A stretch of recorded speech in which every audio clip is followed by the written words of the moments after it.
Et bonjour, nous sommes l'association Slender Cosplay et Starcep 2.0 à la caméra. Je vous souhaite la bienvenue. Aujourd'hui, nous allons interviewer Ludo Collection qui a ouvert sa boutique récemment sur le thème de Harry Potter. Alors aujourd'hui, nous allons le voir grâce au chemin de traverse. Allez mes petits sorciers!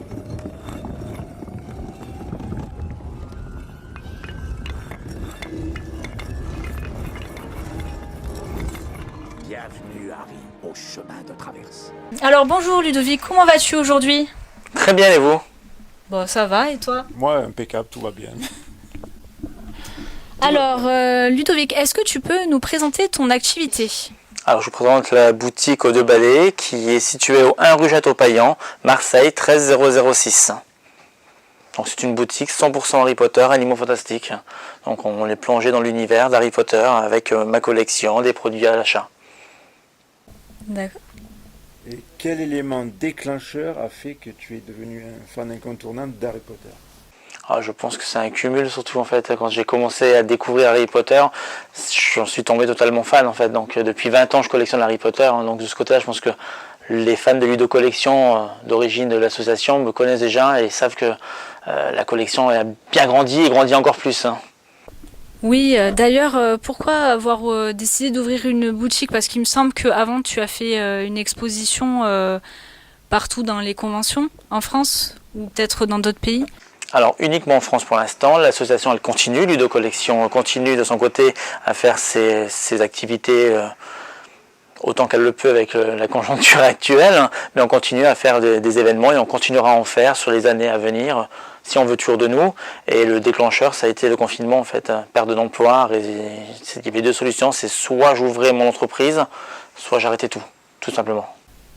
D'accord. Et du coup, ça va, c'est pas trop difficile avec le Covid. L'ouverture du magasin, ça n'a pas été compliqué, enfin de la boutique, de l'ouvrir avec le Covid et tout? Je pensais sincèrement que ça allait être très difficile, tout en fait, aussi bien la création que le reste. Et je trouve que ça a été très rapide. On a pris la décision vraiment une semaine après être sorti du confinement, donc quand on est redevenu à une vie quasi normale. Et en quelques semaines, tout avait été accepté et on ouvre en septembre. Donc ça a été extrêmement rapide justement. Ah bah super alors. Et que trouve-t-on dans la boutique? De tout, de la baguette, du costume, du t-shirt, du pull, des objets de collection, surtout une petite partie d'exposition aussi, c'était un petit peu une obligation. Je voulais intégrer une partie de ma passion à moi, donc avant tout, qui suis un gros collectionneur d'Harry Potter. Oui, d'ailleurs, on a une question pour toi. Alors, quel est ton personnage favori d'Harry Potter? Dolores Umbridge. Ah, tiens, bah, je m'attendais pas à cette réponse. Très peu cette réponse. Mais oui, c'est Dolores Umbridge. J'aime beaucoup le personnage, j'aime beaucoup la façon dont ils l'ont retranscrit dans les films. J'ai d'ailleurs exposé quelques pièces qui sont du tournage du bureau de Dolores Umbridge. C'est vraiment un personnage que j'apprécie énormément. Son côté méchant, son côté rose bonbon, aussi bien mignonne que méchant, j'adore. Oui, c'est vrai, elle est très lunatique. Ouais, il y a un contraste. Et toi, du coup, c'est quoi ton personnage favori? Moi, j'aime bien Hermione. C'est le classique, ça. C'est comme les petites filles. J'aime bien. Ouais, moi Je sais pas, aussi. j'aime bien parce qu'elle est super intelligente. Et voilà. Ouais, c'est vrai que c'est un personnage qui est très important également. Ouais. Effectivement. Alors, il y a une partie sur les animaux fantastiques. Peux-tu nous en parler un peu? Ah bah, les Animaux Fantastiques est une suite, non, pas vraiment, c'est ce qui se passe avant Harry Potter, donc ça reste plongé dans l'univers de J.K. Rowling. Pour moi, c'était évident qu'on devait faire une petite parenthèse là-dessus, donc la boutique a une bonne partie dédiée à l'univers des Animaux Fantastiques. Et du coup, d'ailleurs, on a pu remarquer aussi également qu'il y avait de l'animation dans la boutique. On a vu le reportage aussi sur la Provence et des personnes, on a vu qu'il y avait pas mal de visiteurs. Vous avez fait à peu près combien en tant que visiteur? Enfin, il y a eu du monde. On n'a pas calculé, on sait que certaines personnes mettaient 1h30 pour entrer dans la boutique. Ah oui. Et depuis l'ouverture, tous les samedis, beaucoup de monde mettent 1h30 pour entrer dans la boutique.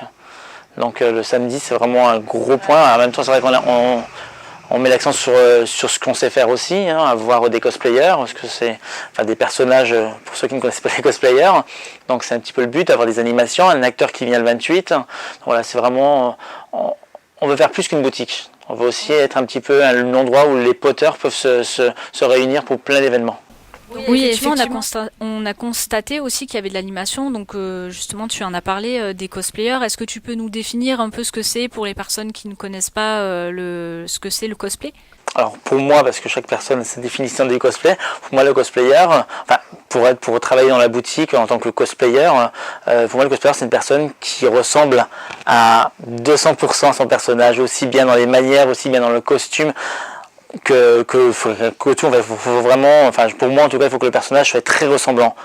En tout cas pour être dans la boutique, parce que je pense que le personnage, les gens ont besoin de rêver, et en découvrant un Norbert Dragono, une Queenie, Tina, ou alors une Bellatrix, ou comme on va recevoir là pour Halloween, Grindelwald, il faut ressembler au personnage, faire plaisir aux visiteurs, et leur changer les idées un peu. Tout à fait. Du coup, justement, en parlant de cosplayer, du coup, tu as une équipe avec toi. Est-ce que la boutique, oui, elle a même que dans les expositions, effectivement. Est-ce que tu peux nous présenter un peu ton équipe, nous dire de qui elle est composée? Alors, en termes de cosplay, on a Salem Cosplay, on a Bijou Cosplay, on a Nyx Cosplay, on en a beaucoup. Ça fait beaucoup de cosplay. Piola, comme Nicolas, c'est très compliqué son nom, donc je l'écorche à chaque fois. On a Camille Cosplay aussi, qui fait Professeur McGonagall. Donc voilà, puis on en a beaucoup qui commencent à arriver aussi. On a Marina Liarnia Cosplay, donc voilà, qui fait notre petite Luna Lovegood. Donc, voilà. Donc, voilà, qui plaît beaucoup au public, surtout aux petites filles. Donc, voilà, donc j'aime bien, oui. Ouais. Ah oui, parce qu'elle est un peu enfantin. C'est ça en fait, c'est son côté un petit peu perché, donc qui plaît beaucoup. Hein. Oui, d'ailleurs, effectivement. Tout à l'heure, avant de venir, j'ai eu ma concierge, une amie à moi, qui m'a dit mais tu vas aller voir le personnage qui est la petite brindille sur le côté. Norbert Dragono. Donc elle m'a dit il est top ce personnage et la personne qui l'incarne, elle le fait super bien, ça lui va bien et tout. Donc du coup effectivement ça met de l'animation. C'est vrai que c'est pas comme c'est important d'avoir de l'animation dans une boutique pour la faire vivre et pour faire rêver justement les personnes. Ça a été un peu une obligation quand on a décidé de créer, ne serait-ce que parce que l'association, même si c'est pas l'association qui a créé, c'est moi-même qui ai créé mon entreprise. Tous les membres de l'association étaient au courant, m'ont beaucoup aidé, m'ont soutenu sur ce projet et ça a été une obligation pour moi de leur dire que je veux du cosplay. Alors peut-être pas tout le temps parce que c'est compliqué aussi par rapport au planning de chacun de l'autre, mais le plus souvent possible avoir des animations cosplay parce que c'est une chose que le public ne connaît pas encore énormément. Je parle du grand public, je parle pas du public convention. Le public convention connaît par cœur le cosplay, mais pour avoir fait la foire l'année dernière, le grand public ne connaît pas le cosplay. Pour eux, ça reste du personnage comme à Disney. Donc c'est une bonne façon aussi de leur faire découvrir le cosplay pour certains. Oui, c'est une très bonne idée. Donc Seb, on va rebondir sur les animaux fantastiques. Oui. Alors, est-ce que tu as un animal favori? J'en ai beaucoup. Donc, un seul, c'est compliqué. Donc j'adore Edwige. Voilà, j'ai Edwige en peluche chez moi parce que je trouve qu'elle est trop belle, elle est trop mignonne. Et dans les animaux fantastiques, pour moi c'est le nifleur. Il est là-bas dans sa tanière, il attend, c'est le nifleur. Et pour quelle raison en fait? Le nifleur, parce qu'il est trop chou en fait. Même si c'est un voleur, il est trop chou, on peut pas. Voilà. Après Piquette aussi, c'est très mignon, mais le nifleur, il est trop chou. D'ailleurs, c'est un personnage qui plaît beaucoup au public. Donc le nifleur, Piquette et Edwige, ce sont les 3 animaux phares de la boutique. C'est les personnages principaux, je pense. Ouais, je pense, avec Fumsec aussi, mais bon, c'est pas que j'aime pas, je préfère Edwige, je trouve qu'elle est tellement plus belle. Ouais, pour la peine, je suis d'accord. Du coup, j'ai aussi une question à te poser. C'est avant d'ouvrir la boutique, quel a été ton parcours? Est-ce que tu peux nous en parler un peu plus en détail? Mon parcours professionnel, Oui, voilà, bien sûr, dans le domaine, dans ta collection, comment ça s'est passé? Qu'est-ce qui t'a donné envie d'être collectionneur? Voilà, vraiment le parcours que tu as pu faire avant d'ouvrir cette boutique. En fait, moi, Harry Potter, savoir que je l'ai découvert avant tout en DVD. Donc j'avais vu au cinéma, mais à l'époque je travaillais dans la restauration. Et à Paris, la restauration, c'est pas la restauration qu'on connaît. On travaille nuit et jour. Hein. En plus, je travaillais dans un restaurant qui faisait que des nuits. Donc je finissais à 6h du matin. Donc autant me dire que les films le week-end, on n'a pas trop envie d'y aller. Ou alors c'était occasionnel. Et donc voilà. Donc moi j'ai découvert en DVD, j'ai acheté ce DVD. Je me suis dit, bah, tiens, pourquoi pas, ça avait l'air de bien marcher. J'ai acheté tout de suite le coffret collector. Parce qu'à l'époque, j'étais déjà collectionneur de coffrets collector de films. À l'époque, on en faisait beaucoup plus. Spider-Man, Jurassic Park, on faisait beaucoup de coffrets collector. Donc j'ai pris le Harry Potter, je l'ai regardé, je suis tombé amoureux et je suis allé voir tous les films au cinéma avant de m'intéresser aux livres, bien avant. Et j'ai commencé à collectionner en fait assez rapidement. En fait, dès que le 4e film est sorti, il y avait une édition Atlas avec l'échiquier. J'ai commencé quelques pièces. On vous demandait de remplir derrière un document pour continuer. Et j'ai pris le coffret complet avec le Nimbus 2000 qui arrivait et tout ce qui s'ensuit. Voilà, donc, donc j'ai commencé comme ça en fait. Puis après, au fur et à mesure, j'ai acheté par rapport à mes moyens. Et puis après, bon, les cadeaux et puis tout ce qui s'ensuit. Donc ça fait que je réunis à peu près 3500 objets.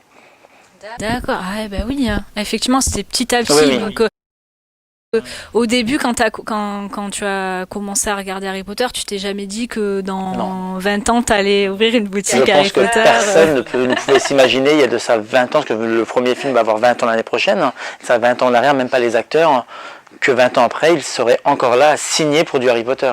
Ah oui, et même J.K. Rowling, je pense que jamais elle s'est dit, dans 20 ans, Harry Potter sera encore d'actualité.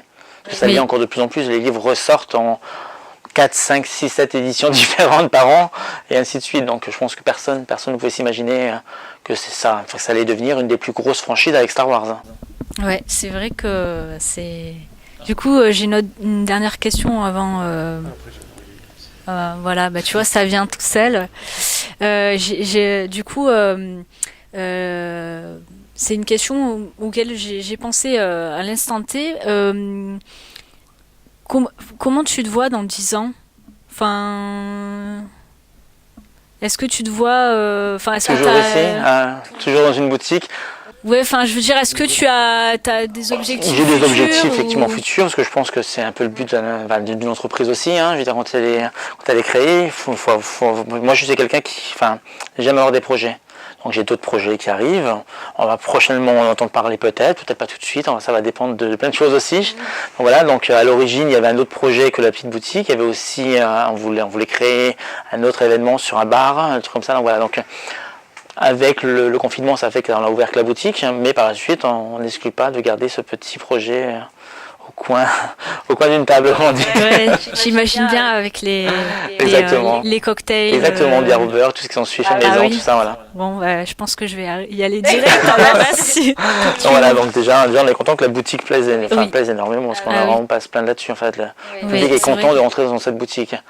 Même si certains se disent qu'elle est petite, mais j'ai préféré avoir une petite boutique de 50 mètres carrés, plongée dans l'univers, qu'une grande boutique perdue dans les articles, en fait. Oui, exact. C'est vrai que les décors sont impressionnants, sachant que apparemment, avant l'ouverture de la boutique, c'était pas du tout ça. C'était 2 garages avec des murs au milieu. Voilà, on a tout abattu, on a tout refait, on a tout retapé. On a travaillé 3 semaines dedans, 9h, 20h tous les jours, jusqu'à l'arrivée des premières livraisons qui ont été l'épanouissement de tout ça en fait. Ouais, c'est magnifique, c'est du bon travail. On était beaucoup au travail là-dessus. Donc, Alors peut-on retrouver tes collections dans la boutique? Une partie, oui. Une petite partie qui change régulièrement.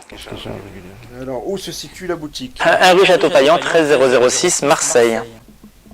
C'est pas loin du cours Julien. Pas très loin du cours Julien, pas très loin de la Plaine, pas très loin de Baille. On est assez bien situé. Je ne pensais pas au début quand on a pris ici. Non, franchement, c'est un bon quartier de Marseille. C'est un bon quartier. Quoi. Voilà. Beaucoup d'écoles autour, donc on est assez content. Alors, où peut-on te trouver sur les réseaux sociaux? Alors, pour l'association, c'est Ludo Collection. Pour la boutique, c'est la boutique aux 2 Balais, sur Facebook et Instagram. D'accord, très bien. Est-ce que tu as quelque chose à nous dire pour conclure l'interview? Donc on vous attend nombreux, aussi bien le 28 pour la rencontre de Antonio, donc le mange-mort, et venir découvrir prochainement la boutique pour Noël. Donc voilà. J'ai vu aussi qu'il y avait également un masque à gagner. pour Halloween. Donc effectivement, il y a pas qu'un masque à gagner, ça c'était le gros lot, mais il y a aussi plusieurs objets qui vont arriver au fur et à mesure, parce que moi le 31 je suis à Metz avec Vincent Crabbe et Grégory Goy. Donc possibilité d'avoir leurs autographes à gagner aussi. Donc voilà, des acteurs que je rencontre très souvent, donc forcément. Ça c'est vraiment le top. Donc voilà. Très cool. Bon bah du coup on va terminer avec une petite formule magique. Oui. Expelliarmus.